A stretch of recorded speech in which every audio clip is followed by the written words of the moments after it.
آج ہم موجود ہیں جامعہ مسجد عثمان۔ آئیے ہم آپ کو ملواتے ہیں ایک نو عمر قاری سے۔ مجھے قرآن حفظ کرنے میں تقریباً 2.5 سال کا عرصہ لگا اور لہجات سیکھنے میں 1.5 سال لگے۔ الحمد للہ رب العالمین، الحمد للہ رب العالمین، الحمد للہ رب العالمین۔ الوجود بذكر الإله وتصفو الحياة بنور هدى جمال الوجود جب میں نماز پڑھاتا تھا مسجد میں تو مسجد میں آتا تھا، سن کے گھر جا کے اس کو کاپی کرنے کی کوشش کرتا تھا، تو میں نے یہ چیز محسوس کی کہ اللہ تعالیٰ نے اس کو اس نعمت سے نوازا ہوا ہے۔ ہم چاہتے ہیں کہ ہم اچھے مسلمان بنے تو ہمیں وہاں یہ چیز بھی ضرور کرنا چاہیے کہ اپنے بچوں کو قرآن بھی سکھائیں۔ السلام علیکم، کرجیو کرونیکلز میں ہوں آپ کا ہوسٹ مستحسن۔ آج ہم موجود ہیں جامعہ مسجد عثمان۔ قرآن کے قرأت کے مختلف انداز ہوتے ہیں جو مختلف روایات کے ذریعے ہم تک پہنچتے ہیں۔ آئیے ہم آپ کو ملواتے ہیں ایک نو عمر قاری سے جو 5 مختلف انداز میں قرأت کر سکتے ہیں اور حافظ قرآن بھی ہیں۔ السلام علیکم، وعلیکم السلام۔ آپ اپنے بارے میں ہمارے ویورز کو بتائیں۔ میرا نام فہیم الرحمان ہے، میں 9th کلاس میں پڑھتا ہوں اور میں حافظ قرآن بھی ہوں اور قاری قرآن بھی ہوں۔ میں نے تجوید بھی پڑھی ہوئی ہے، میں مختلف لہجات میں تلاوت کر سکتا ہوں۔ آپ کو قرآن حفظ کرنے میں اور لہجات سیکھنے میں کتنا عرصہ لگا؟ مجھے قرآن حفظ کرنے میں تقریباً 2.5 سال کا عرصہ لگا اور لہجات سیکھنے میں 1.5 سال لگے۔ آپ کے استاد کون ہیں؟ میں نے قرآن مجید کا حفظ، تجوید اور لہجات اپنے والد صاحب سے سیکھا ہے جن کا نام قاری عارف بشیر ہے، جو جامعہ مسجد عثمان میں امام ہیں۔ بہترین اسلامک اسکالر بنتا دیکھنا چاہتا ہوں۔ آپ کتنے لہجوں میں تلاوت کر سکتے ہیں؟ پلیز ہمارے ویورز کو سنائیں۔ میں 5 لہجوں میں تلاوت کر سکتا ہوں۔ نمبر 1، شیخ عبد الرحمن السدیس۔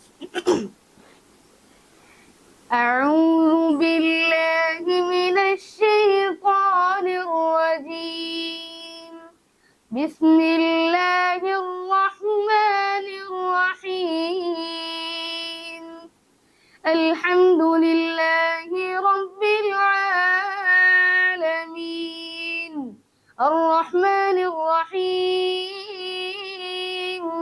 مالک یوم الدین، ایاک نعبد وإیاک نستعین، اهدنا الصراط المستقیم،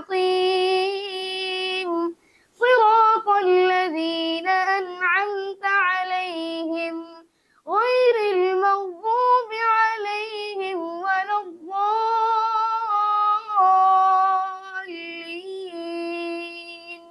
آمین۔ نمبر 2، شیخ الشریم۔ الحمد للہ رب العالمین، الرحمن الرحیم، مالک یوم الدین، ایاک نعبد وإیاک نستعین، اهدنا الصراط المستقیم، صراط الذین أنعمت علیہم غیر المغضوب علیہم ولا الضالین، آمین۔ نمبر 3، شیخ ماہر علی معافی۔ الحمد للہ رب العالمین، الرحمن الرحیم، مالک یوم الدین، ایاک نعبد وإیاک نستعین، اهدنا الصراط المستقیم، صراط الذین أنعمت علیہم غیر المغضوب علیہم ولا الضالین،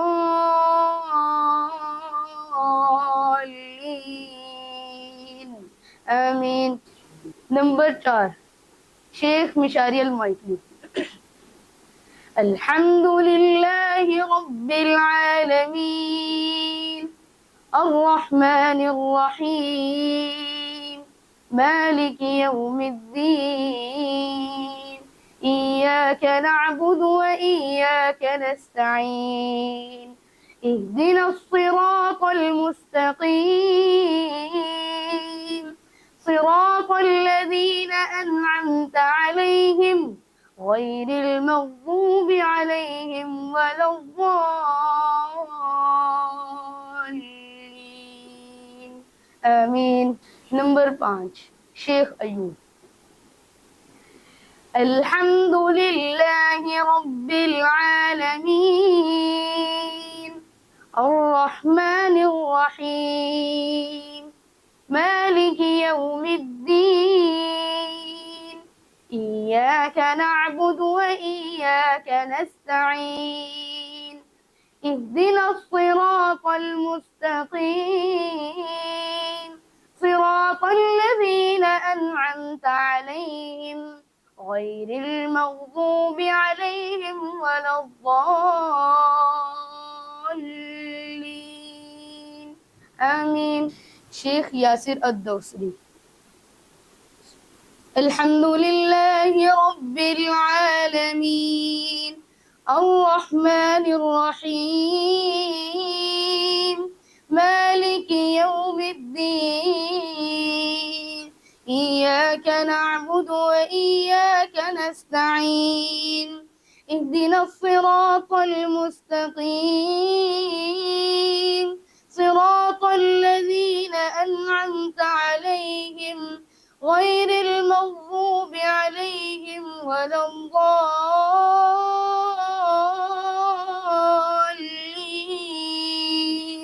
آمين. سبحان اللہ. السلام علیکم انکل. وعلیکم السلام. کیا حال ہے آپ کا؟ الحمدللہ اللہ کا شکر ہے بالکل ٹھیک ہوں. آپ نے کب اندازہ لگایا کہ فہیم کے اندر یہ ٹیلنٹ ہے؟ ہاں جی السلام علیکم رحمۃ اللہ ناظرین.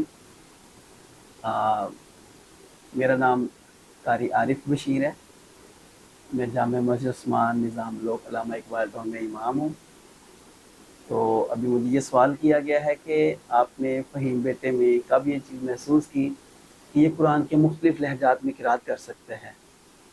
تو معزز ناظرین یہ جو ٹیلنٹ ہوتا ہے یہ بچوں کے اندر آواز کی خوبصورتی کا ایک اللہ کی طرف سے نعمت ہوتی ہے.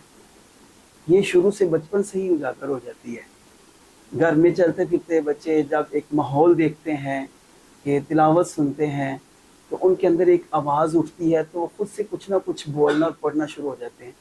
تو میں نے الحمدللہ اپنے اس بیٹے میں بچپن سے یہ چیز محسوس کی کہ جب میں نماز پڑھاتا تھا مسجد میں تو مسجد میں آتا تھا سن کے گھر جا کے اس کو کاپی کرنے کی کوشش کرتا تھا. تو میں نے یہ چیز محسوس کی کہ اللہ تعالیٰ نے اس کو اس نعمت سے نوازا ہوا ہے کہ یہ قرآن کو بہت اچھے انداز میں پڑھ سکتا ہے. تو الحمدللہ پھر میں نے اس شوق کو دیکھتے ہوئے اس کو 5 کلاسز اسکول کروائی اور اسکولنگ کے بعد اس کو پھر حفظ پہ ڈال دیا. ماشاءاللہ اس نے پھر تھوڑے ہی عرصے میں حفظ کر لیا. تو پھر مزید اس کو آگے بڑھاتے ہوئے اس کو تجوید کا کروایا. الحمدللہ اس نے تجوید کمپلیٹ کی. اچھی تلاوت کے لیے کون سا لہجہ سیکھنا چاہیے؟ جی آپ کا سوال بہت اچھا ہے. تو اس کے بارے میں یہ کہنا چاہوں گا جی اچھی قرات کے لیے اچھی تلاوت کے لیے بیسک لہجہ کون سا لہجہ ہوتا ہے. تو بنیادی بات اپنے ذہن میں رکھیں کہ چونکہ قرآن مجید عربی زبان میں نازل ہوا ہے. اللہ نے ارشاد فرمایا انا انزلناه قرآنا عربیا. اور ہم لوگ عرب نہیں ہیں ہم عجم ہیں. ہماری لینگویج ہمارے بولنے کا سٹائل عرب جیسا نہیں ہے. تو چونکہ قرآن عربی زبان میں ہے تو اس کو اس کے لہجے میں اس کے انداز میں پڑھنے کے لیے ہمیں کچھ چیزوں کا سیکھنا بہت ضروری ہے. اور وہ بیسکس ہیں جو ہم سیکھیں تو قرآن کو بہت اچھے انداز میں پڑھ سکتے ہیں. مثال کے طور پہ ہم کوئی بھی زبان بولتے ہیں تو ہم سب سے پہلے اس زبان کو لکھنا سیکھتے ہیں پھر اس کو ہم پڑھنا سیکھتے ہیں پھر اس کو بولنا سیکھتے ہیں. تو قرآن مجید کے لیے جو بنیادی چیزیں سب سے پہلے یہ کہ جو قرآنی حروف تہجی ہیں جن کو ہم الف سے لے کے یا تک سارے یہ جو حروف ہیں ان حروف کی ادائیگی کا طریقہ سیکھنا چاہیے. الف سے لے کے یا تک الف کو کیسے بولنا ہے با کو کیسے بولنا ہے تا کو کیسے بولنا ہے. تو سب حروف کو ترتیب کے ساتھ سیکھیں ان کے مخارج کو سیکھیں. پھر اس کے ساتھ ساتھ آپ سیکھیں کہ ان حروف کو ہم نے جب زبر آ جائے کیسے پڑھنا ہے زیر آ جائے کیسے پڑھنا ہے پیش آ جائے کیسے پڑھنا ہے. تو تجوید کے جتنے بنیادی اس کے قواعد ہیں اس کے رولز ہیں ان کو سیکھیں. پھر جب آپ اس کو اپنی پریکٹس میں لے کر آئیں گے تو آہستہ آہستہ آہستہ آپ کی زبان پہ چڑھتا جائے گا. آپ کے اس ادارے میں کتنے کورسز کرائے جاتے ہیں؟ جی ہمارے اس ادارے میں میں تو اس مسجد میں جامع مسجد عثمان میں ایز اے امام ہوں. ادھر امامت کی میری ڈیوٹی ہے. اس کے علاوہ